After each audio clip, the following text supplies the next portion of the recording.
大家好，欢迎收听台湾俗间。今仔日要甲大家介绍的俗间是枵鬼假说字。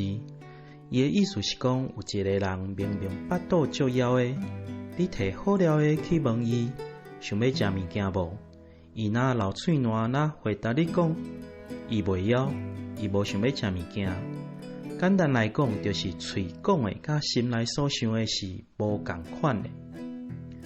伫咱台湾选举要到的时阵，常常会看到有人明明就足想要出来参选的，私底下嘛做足济的准备，但是问伊敢有要出来参选，伊煞伫遐底假声讲无即种代志，咱就会使讲伊是枵鬼假说字。以上感谢收听。